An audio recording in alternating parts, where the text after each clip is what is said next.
We're teaching on the elementary principles of the faith, and I'm speaking on the spiritual gifts. The church is God's design, and it's God's divine structure to impress and carry out His design. We each play a role in redemption's process. The chief purpose of the church is to allow every believer to achieve their purpose unto God. The church is the manifest presence of God. The design and structure of the church is God's vehicle for the application and His desire toward creation. Through His indwelling presence, we become the literal eyes, ears, and hands of Jesus for the purposes of the Lord. Now, the church operates as the Spirit itself. In 1 Corinthians 12:1, the Word says, "Now concerning spiritual gifts, brethren, I would not have you ignorant." So He wants us to know what these gifts are and what they do. In verse 6, it says, "There are different kinds of working, but the same God works all of them in men. Now to each one, the manifestation of the Spirit is given to the common good." In 1 Corinthians 12:12, the body is a unit, though it's made up of many parts, and though all its parts are many. They form one body, so it is with Christ. 1 Peter 4:10 says, "Each one should use whatever gift he has received to serve others, faithfully administering God's grace in the various forms." Now in 1 Corinthians 12, verse 7, it says, "But the manifestation of the Spirit is given to every man to profit withal. There is given the word of wisdom, the word of knowledge, faith," which entails 3 levels of faith. It's a measure, a great faith, and a supernatural faith.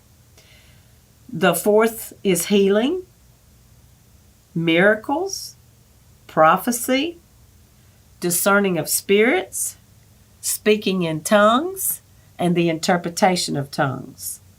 The word of wisdom is the utterance of wisdom to speak to the life of an individual or a specific situation with a great understanding and a righteous perspective.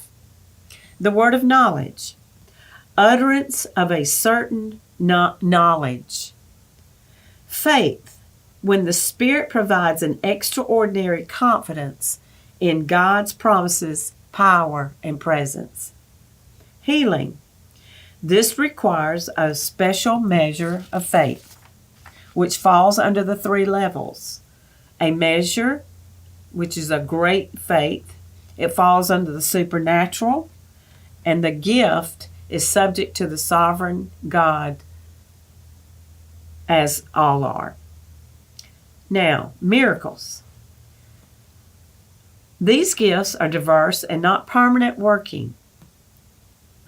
They are bestowed at various times by the Spirit, subject to the divine will of God to His purposes. Now, you have different types of healing. You can have a healing that is not instantaneous, but a miracle, it will be miraculous. It will be instant. Prophecy. To receive a divine inspired message and deliver it to the church. These will be forms of exhortation, edification, comfort, and correction. In prophecy, different from the word of knowledge, no man will be recognized or named. Prophecy is to the church. Discerning of spirits, God's ability to distinguish what is good and evil, what is the truth of the word, and deception of doctrines. They will instantly know what is contrary to the word of God. The gift of speaking in tongues, the utterance of a prayer or message glorifying God, typically spoken to God in a language unknown. Tongues of interpretation. This gift is to interpret or explain or expound on some message that is not able to be understood in a natural way. It is a supernatural ability and explains the message uttered in an unknown tongue. These gifts are listed beginning in 1 Corinthians 12, 1 Corinthians 13, and 1 Corinthians 14. These gifts are to the church.